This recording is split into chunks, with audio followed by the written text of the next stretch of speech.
Transferring funds from a forex card to a bank account typically involves this following steps. Check card issuer policies.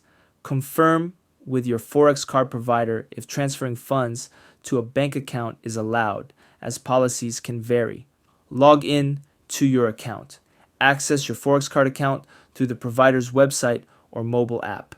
Initiate transfer. Look for an option like transfer to bank or withdraw funds. Enter the amount you wish to transfer. Provide bank details.